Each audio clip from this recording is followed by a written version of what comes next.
So I'm talking with Johnny Miller, who is Brit reporting for Iranian TV, right? What kind of Iranian TV? It's an interesting concept for a Dombas war.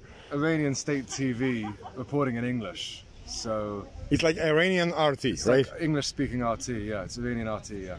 So you are here stationed in an apartment which is dangerously close to what? Yeah, so yesterday I was in, I went to Mariupol and I got a call from my landlady who said, are you okay? Did you hear the explosions? And I said, I'm in Mariupol today. But when I came back about lunchtime, the school straight outside my building was hit by incoming Ukrainian artillery. And there's also another school about 2 streets away, an old 1937 building, survived the Second World War, didn't survive this war, a major strike right in the center of the building. There were casualties, right? 3 casualties at that school and 1 casualty at the school over the road from me. And I mean, when you say across the road, it's actually across the street, right? Yeah. How far is it from? 20 meters. It's a block, but there's kind of like a shop. It's over the road, but 20 meters over the road, yeah. And the school 2 streets away is an old building, 1937 building. It was hit straight in the middle of it. I asked local people, do you think this school is targeted? And they said, what do you think?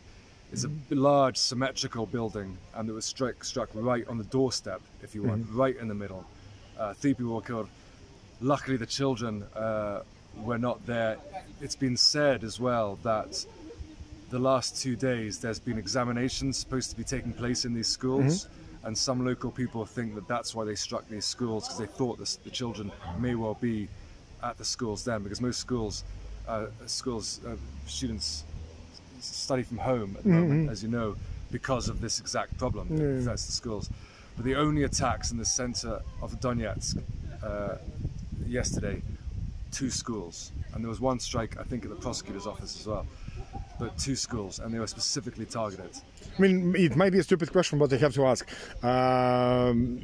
They were not military targets whatsoever, right? There's no military targets. They're obvious military targets in Donetsk.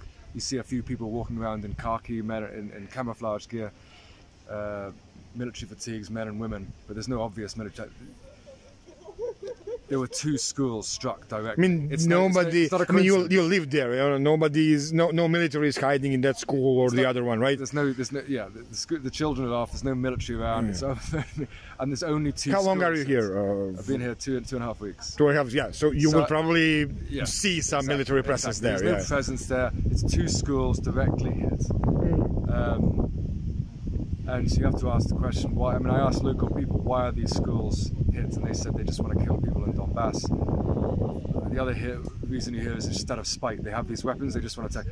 My own view is maybe they want to get revenge. There's been children, civilians killed because of the Russian invasion. And maybe they just want to try and get revenge and kill children. There's also the Nazi ideology as well, in which some figures in the Ukrainian establishment in Ukraine have said that we need to kill Russian children. So I don't know whether that's... I mean, I have another theory that they're actually sending the message to Russian military. Like, you can probably hurt us, but we can hurt a lot Donetsk people, you know? I mean, in that way, they are using Donetsk and Gorlovka and Makiivka as living shields, just like the Azov guys were using the living shields in Azovstal, you know, in Mariupol. Yeah. But what's interesting is that the Donetsk People's Republic, I asked them why suddenly the center of Donetsk is being hit. Obviously, there was a big Tochka missile here. Yeah, Tochka was in March. But normally, Russian air defense is able to shoot them down. But why are they able to now suddenly hit the center of Donetsk? And the Donetsk People's Republic say, well, they normally hit the outskirts of Donetsk. I'm sure you've been in the outskirts near the front line, which is just constantly bombed. It's not even a story for journalists. It's just every day that civilians get killed. Why are they able to hit the center? And the Donetsk People's Republic say that's because of these new NATO weapons, particularly the M777 howitzer, which has been supplied by the Americans to the front, which is a much larger range, hence why they're able to target, and with such precision as well. Because in the outskirts of Donetsk, in the suburbs, it's usually just almost random. But these M777 howitzers, it was a direct strike. They're able to hit from such long distances, direct strikes on schools. So my fear is that NATO weapons are now being used by the Ukrainian military to shell civilian areas here. I mean, does it make sense to you? I mean, this is not the first war you're reporting on, right? So as somebody who is experienced in military stuff, does that make sense to you that well, it's not even, they would use like... It's not necessarily been in other wars. I've been in other wars in which civilians haven't been targeted by one side or the other. I was here in 2015. Civilians have been purposefully targeted by the Ukrainian military for the last 8 years. And any time any journalist here, anybody here who goes to the outer district of Donetsk, it's very clear the Ukrainian military is shelling civilian areas, purposefully shelling these civilian areas. And so when they get these new NATO weapons, are they suddenly going to change tact? Are they suddenly not going to use these NATO weapons to shell civilians? Or are they going to continue on their policy of shelling civilians? And as a British person myself, someone who is from a country that's supplying these weapons, whether you agree rightly or wrongly or for standing up to Russian aggression, even if that's how you see it, do I want NATO weapons given by my country to intentionally shell civilians? And yeah, I have a problem with that.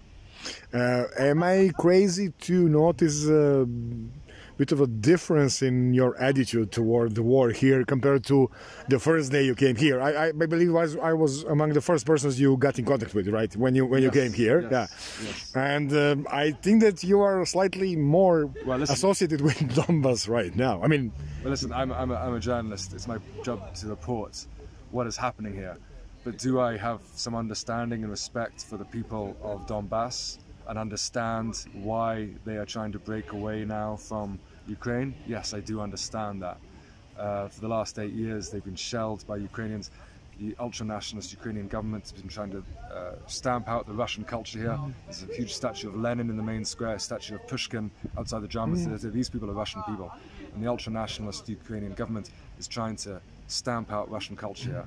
And they've been shelling them for 8 years. So I understand why people here, the majority, vast majority of people here, support the separatist movement. Now, we agree on the longer interview, but just for the last question, briefly, if you can you compare the situation in Kiev, because you were in Kiev before you came here, right? So situation in Kiev a month ago with the situation in Dombas right now. Well, I was in Kiev when the Russian army was surrounding Kiev, and I don't know what to say. I mean, it was on a war footing, streets were deserted, checkpoints everywhere, alcohol was banned, for example, because it was in a war mentality. People were worried about Russians taking the city. But yeah, I mean, if you ask people here, do they support the Russian invasion? Do they support the separatist movement? Yes. If you ask people in Kiev, they will swear at the Russians and they hate the Russians genuinely. And so this is very much a civil war, a cultural, ethnic war between Ukrainian nationalists and Russian-speaking people here in the East. And of course, it's also become now a proxy war between Russia and NATO. But essentially, it's also just a civil war between two different people. And I do blame a lot the ultra-nationalist government since 2014 in Ukraine, which has tried to stamp out this Russian culture, which has led to the separatist movement. And then NATO got involved.